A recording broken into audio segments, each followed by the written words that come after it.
میں اس کے تمام اعضاء آپ کی غیرت کی تلوار سے کٹ کر جدا جدا ہو گئے اور ٹکڑے ٹکڑے ہو گئے۔ یہ دیکھ کر لرزنے لگا اور میں نے دیکھا کہ ایک دہاڑنے والا شیر آ پہنچا اور میرے سامنے کھڑا ہو گیا۔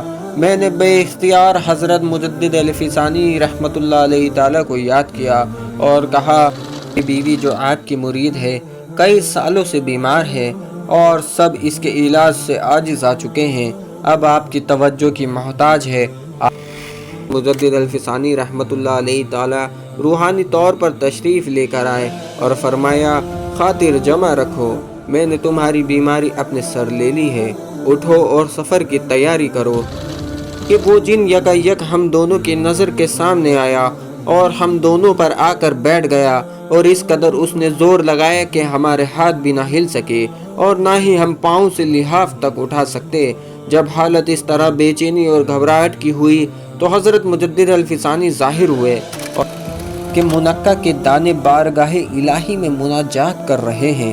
اے اللہ، کیونکہ تیرے دوست نے اپنے استعمال کے لیے ہمیں طلب کیا ہے، اس لیے تو ہمارے اندر نفع اور صحت کا اثر پیدا فرما دے۔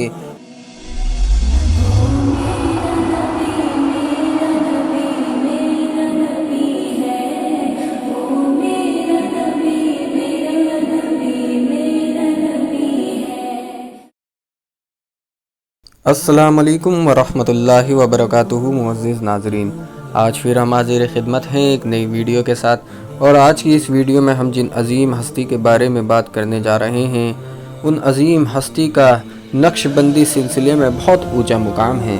جی ہاں ناظرین، ہم حضرت امام شیخ احمد سرہند رحمۃ اللہ علیہ تعالیٰ کے بارے میں بات کرنے جا رہے ہیں۔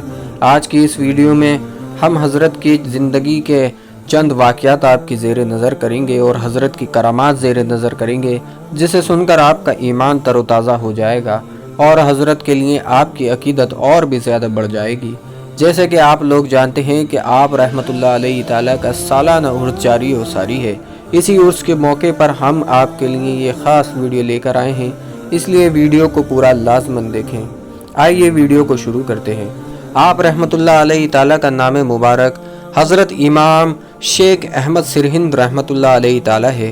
آپ رحمۃ اللہ علیہ تعالیٰ کے القاب مجدد الفسانی، امام ربانی، قیوم زمانی۔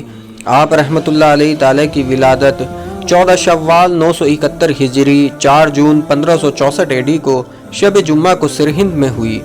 آپ کے والد کا نام حضرت شیخ عبدالاحد بن زین العابدین رحمۃ اللہ علیہ تعالیٰ ہے۔ آپ حضرت عمر فاروق رضی اللہ تعالیٰ عنہ کی نسل سے ہیں۔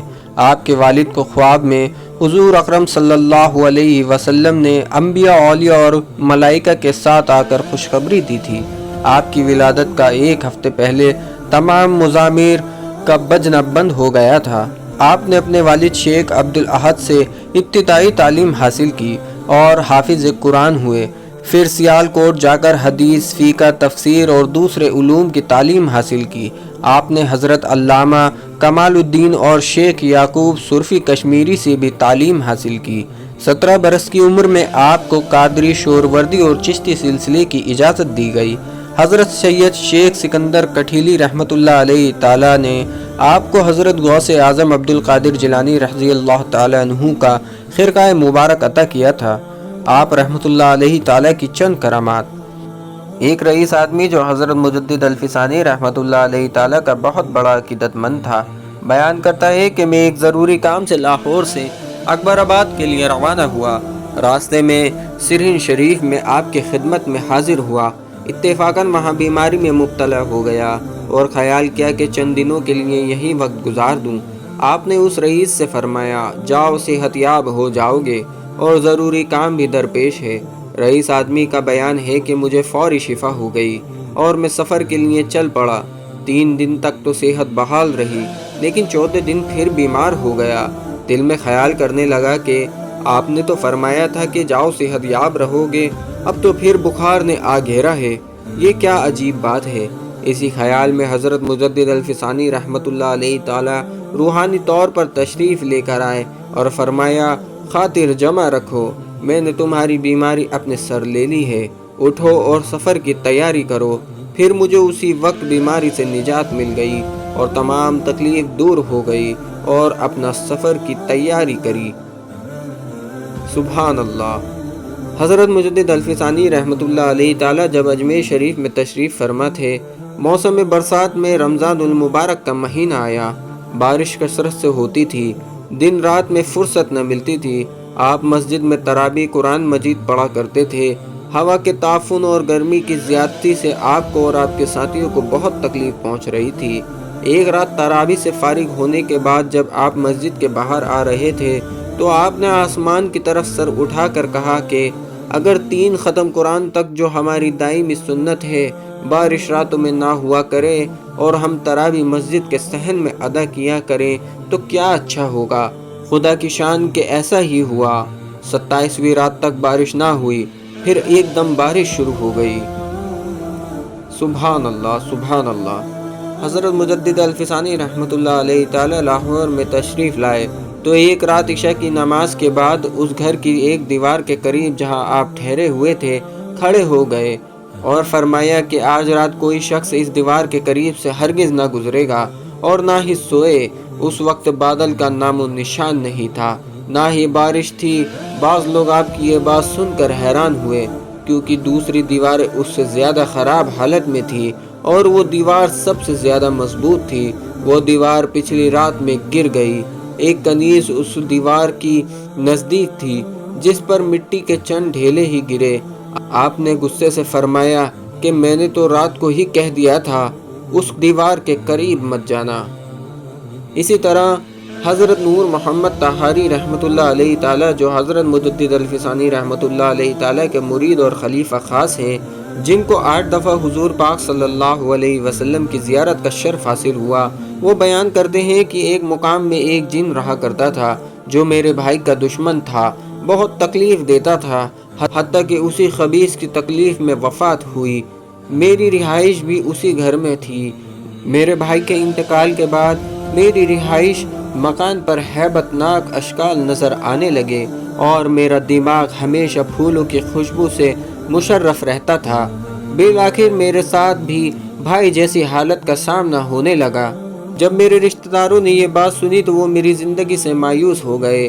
ایک رات میں اپنی بیوی کے ساتھ تھا اور ابھی نیند کا غلبہ نہیں ہوا تھا کہ وہ جن یکا ہم دونوں کی نظر کے سامنے آیا اور ہم دونوں پر آ کر بیٹھ گیا، اور اس قدر اس نے زور لگایا کہ ہمارے ہاتھ بھی نہ ہل سکے اور نہ ہی ہم پاؤں سے لحاف تک اٹھا سکتے۔ جب حالت اس طرح بے چینی اور گھبراہٹ کی ہوئی تو حضرت مجدد الفسانی ظاہر ہوئے اور آواز دی کہ اے نور محمد، کچھ خوف نہ کر، دیکھ یہ جن ابھی بھاگ جائے گا۔ جن نے میرے آقا حضرت مجدد الفسانی رحمۃ اللہ علیہ تعالی کی آواز سنتے ہی ہمیں چھوڑ دیا، اور جب میں اٹھا تو اسے نظر سے غائب پایا۔ اس کے بعد ہمارے گھروں میں سے کسی کو بھی جن کا کوئی خوف نہیں ہوا اور تمام جنات وہاں سے کوچ کر گئے اور اپنا سامان اٹھا کر لے جا رہے تھے، اور ساتھ ہی یہ کہہ رہے تھے کہ حضرت مجدد الفسانی نے ہمیں یہاں سے نکال دیا اور اب ہم سوڑی وال جا رہے ہیں اور پھر ادھر کا رخ نہیں کریں گے۔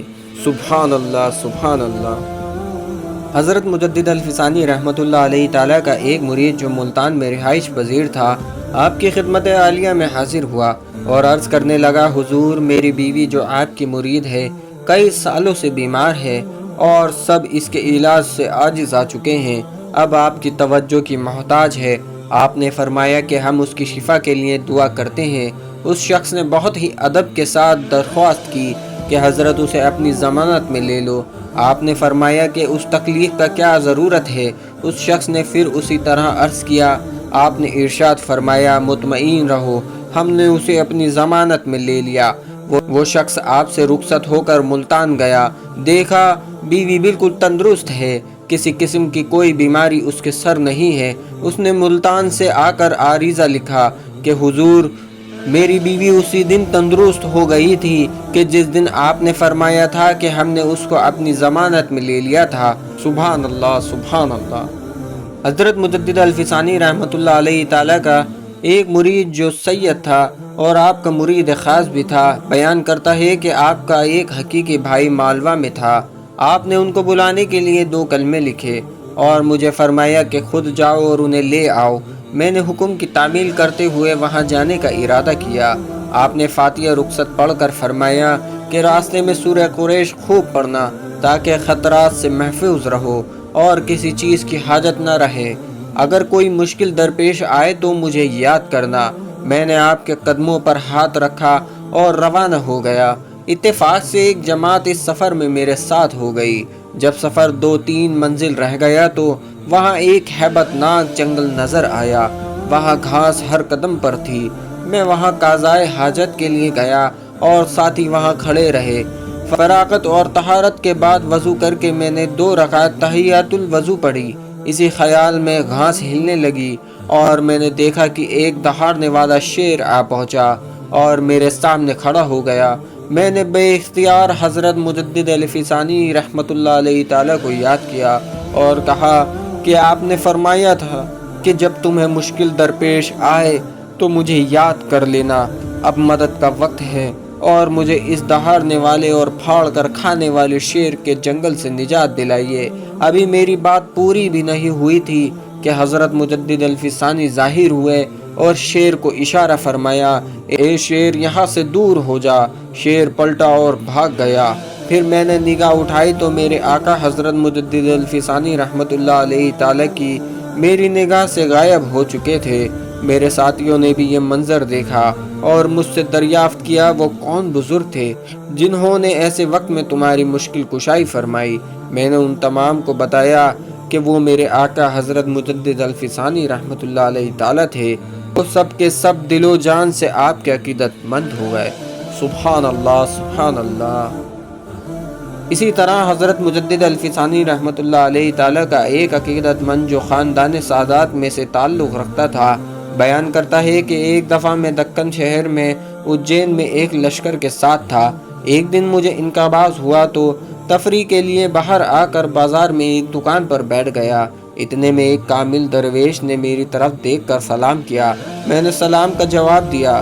وہ میرے قریب آ گئے اور بیٹھ کر کہنے لگے کہ پہاڑوں کے ایک گوشے میں رہتا ہوں، خلوت میں اپنا وقت گزار رہا ہوں۔ میں اس گوشے سے باہر آنے والا نہیں تھا لیکن حضرت مجدد علیہ ثانی کا مرید ہوں۔ میں نے ان کا نام مبارک سنا تو ان کی خوشبو میرے مشام جان میں آنے لگی۔ میں اس خوشبو کے پیچھے روانہ ہوا تو وہ خوشبو تم میں سے سونگھ رہا ہوں۔ میں نے کہا کہ آپ نے بالکل صحیح کہا، میں حضرت مجدد علیہ ثانی رحمۃ اللہ علیہ تعالیٰ کا مرید ہوں اور اسی نسبت نے تم کو یہاں کھینچ لیا ہے۔ پھر ہم دونوں دیر تک ساتھ بیٹھے رہے اور ہر معاملے میں بات کرتے رہے۔ اسی زمان میں انہوں نے کہا کہ ایک مدت تک حضرت کی خدمت میں رہ چکا ہوں۔ ایک رات عشاء کے بعد آپ اپنی خلوت خاص میں تشریف لے گئے لیکن ایک عزیز وہاں حاضر تھا۔ اس نے مجھ سے کہا کہ محاضر تیار ہے، اگر آپ موافقت کریں تو ہم ساتھ ساتھ کھا لیں۔ میں نے قبول کر لیا۔ اس شخص نے جو خدا کا خوف نہ رکھتا تھا آپ کے متعلق شکوہ اور شکایت راستے میں ہی شروع کر دی۔ میں اس کی رفاقت سے بیزار ہو گیا لیکن میں نے صبر کیا اور اس کے گھر پہنچ گیا۔ اس نے کھانے کا طبق میرے سامنے رکھ دیا اور میرے پہلو میں رکھ دیا۔ اتنے میں اس کے تمام اعضاء آپ کی غیرت کی تلوار سے کٹ کر جدا جدا ہو گئے اور ٹکڑے ٹکڑے ہو گئے۔ یہ دیکھ کر لرزنے لگا اور خوف کے مارے بھاگ گیا، اور جب میں حضرت مجدد علیہ ثانی کے دروازے پر پہنچا تو دیکھا کہ آپ خلاف معمول اپنے دروازے پر کھڑے ہیں۔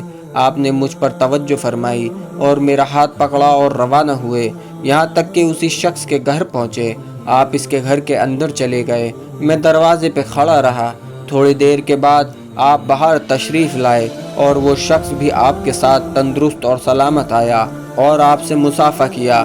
آپ نے اسے رخصت کیا اور اپنے مکان تشریف لے گئے۔ میں حیرت میں تھا کہ ابھی تو اس شخص کو اس حال میں دیکھا تھا اور اب اس شخص کو بخیر زخم کے دیکھ رہا ہوں۔ آپ نے فرمایا جو کچھ تم نے دیکھا وہ کسی دوسرے کو نہ بتانا۔ سبحان اللہ، سبحان اللہ۔ مجدد علیہ ثانی رحمۃ اللہ علیہ تعالیٰ کی کرامات بے شمار ہیں۔ ہم کرتے کرتے تھک جائیں گے، آپ سنتے سنتے تھک جائیں گے، لیکن حضرت کی کرامات ختم نہیں ہوں گی۔ ایک دفعہ حضرت مجدد علیہ ثانی رحمۃ اللہ علیہ تعالیٰ بیمار ہو گئے۔ بیماری کے عالم میں آپ نے منقع کے 10 دانے طلب فرما کے تناول فرمائے۔ خادم نے منقع کے دانے آپ کی خدمت عالیہ میں پیش کر دیے۔ آپ نے متوجہ ہو کر مراقبہ فرمایا کہ ان دانوں کا کھانا سود مند رہے گا یا نہیں۔ کچھ دیر کے بعد مراقبے سے سر اٹھایا اور ارشاد فرمایا کہ عجیب بات ظہور میں آئی کہ منقع کے دانے بارگاہ الہی میں مناجات کر رہے ہیں۔ اے اللہ، کیونکہ تیرے دوست نے اپنے استعمال کے لیے ہمیں طلب کیا ہے، اس لیے تو ہمارے اندر نفع اور صحت کا اثر پیدا فرما دے۔ جو شخص ایک دانہ بھی ہم میں سے کھا لے، اس کے ہر قسم کی بیماری دور ہو جائے۔ اللہ تبارک و تعالی نے ان دانوں کی مناجات کو قبول فرمایا اور چند دانے آپ نے تناول فرمائے، جس سے آپ بالکل تندرست ہو گئے، اور باقی دانوں میں جس نے بھی کوئی بھی دانہ کھایا تو اس نے صحت یابی حاصل کی۔ سبحان اللہ۔ آپ 11ویں صدی کے مجدد ہیں۔ آپ کو مجدد الف ثانی اور امام ربانی کے القاب ملے ہیں۔ آپ مانتے تھے کہ شریعت اسلام کے علاوہ اور کوئی بھی راستہ صحیح نہیں ہے۔ 988 ہجری 1581 AD میں مغل بادشاہ اکبر نے سب مذہب کو ملا کر دین الہی بنایا، تو آپ نے اسے ماننے سے انکار کیا اور فرمایا کہ صرف دین اسلام ہی صحیح ہے۔ آپ نے خطوں کے ذریعے مغل بادشاہ کو ان غلط باتوں سے دور رہنے کے لیے فرمایا۔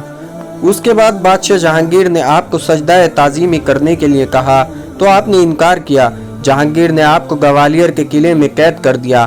2 سال بعد جب اس غلطی کا احساس ہوا تو آپ کو رہا کیا اور آگرہ بلایا، اور اس نے اکبر کے جاری کیے گئے سارے غیر اسلامی قانون رد کر دیے۔ آپ نے مغل بادشاہ کو جو خط لکھے تھے وہ مکتوبات امام ربانی 536 خطوط کا مجموعہ کے نام سے مشہور ہے۔ آپ نے بہت ساری کتابیں لکھی ہیں۔ آپ حضرت خواجہ باقی باللہ نقشبندی رحمۃ اللہ علیہ تعالیٰ کے مرید اور خلیفہ ہیں۔ آپ کو آپ کے والد حضرت شیخ عبدالاحد رحمۃ اللہ علیہ تعالیٰ سے شور وردی اور چشتی سلسلے حضرت یعقوب صرفی کشمیری رحمۃ اللہ علیہ تعالیٰ سے کبریہ سلسلے کی اور حضرت شیخ سکندر کٹھیلی رحمۃ اللہ علیہ تعالیٰ سے قادری سلسلے کی خلافت ملی ہے۔ آپ سے نقشبندی مجددی سلسلہ جاری ہے۔ آپ کا وصال 28 صفر 1034 ہجری 9 دسمبر 1624 AD کو 63 سال کی عمر میں ہوا۔ آپ کا مزار سرہند شریف پنجاب میں ہے۔